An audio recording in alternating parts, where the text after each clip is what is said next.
morning students. Today's topic that we are going to deal with is graft versus host disease.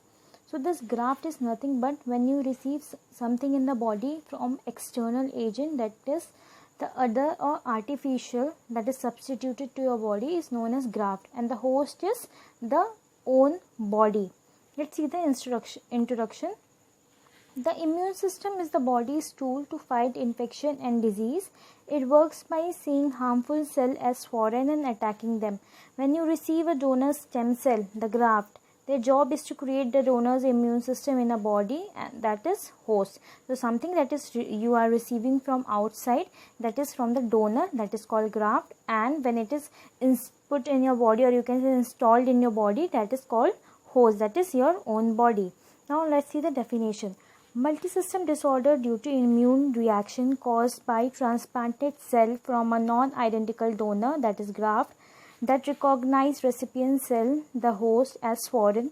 Thus, disease is caused is the recipient organ. It can be fatal in up to 15% of recipients. So this is nothing but when you are, for example, you can take plastic surgery. In plastic surgery, there are so many surgeries in which the skin layers are kept artificially, that is from the donor. So whenever these skin layers are not able to recognize your body and take it as foreign material, due to that, whatever the signs and symptoms you are noticing, that disease condition is referred to as reaction of the graft. That is you are going to see in this topic, that is graft versus host disease. So whenever this graft is fixed into the host body, there are certain reactions in the body, and that is disease occurring due to the reactions of the graft. When it is not able to recognize your body and take it as a foreign material, starts attacking it. Now let's see the risk factor.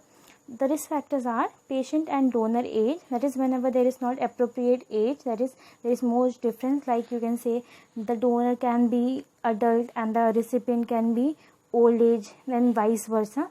Then diagnosis, certain disease conditions.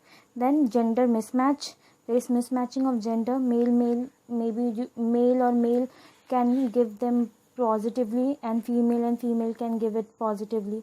Then disease status at transplant, then stem cell source, use of ATG, GVHD prophylaxis, degree of HLA match, CD3 and CD34 cells infused, acute GVHD. GVHD is nothing but graft versus host disease. Let's see the clinical manifestations you are going to notice. Clinical manifestations are nothing but when you are going to have this graft versus host disease, that is reaction of the graft on the host body. Some symptoms you are going to notice. These are itching, burning, ulcerations, erythema, hyperpigmentation, atrophy, loss of sweating, pain, flakiness, shiny appearance, vertical ridging and splitting of the nail beds, alopecia, graying hair. So these are the certain signs and symptoms you are going to notice in the patient. Now let's see what you are going to do investigation. In investigations, we are going to do CBC, LFT, that is liver function test, serum electrolytes, USG abdomen, barium swallow, schema test, PFT, ABG, biomarkers. Then you can go for the skin punch biopsy, UGI endoscopy, sigmoidoscopy, liver biopsy. These are certain investigations you are going to perform in the patients to know whether the reactions are from the host or graft. Then in medical management, you will go for the drugs. It mainly involves systematic treatment, then symptomatic treatment.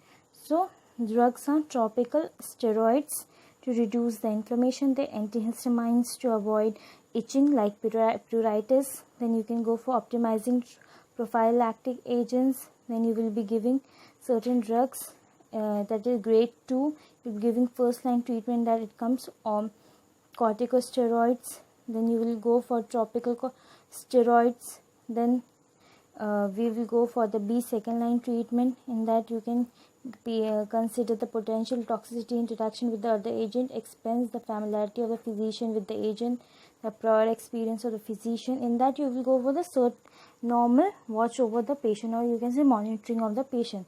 Then in nursing care, we will be going for the skin care, that is promote skin care, administer hydrating lotions, pain medications, antibiotics and topical medications, give immunosuppressant therapy and obtain drug level as indicated, use clear nail polish to strengthen nails and prevent breakage, encourage frequent nail care, consult dermatology, then educate on sun damage and use of sunscreen, promote range of motion exercises, support altered body image, and give multidisciplinary team support. So these are certain skin care you are going to provide to the patient. So in graft versus host disease, skin care is the main, you can say, care you are going to give to the patient, except when the patient gets reaction, or you can say the body treat it as a foreign substance and starts attacking. Then you will be having different signs and symptoms which can be treated medically, or you can say medically.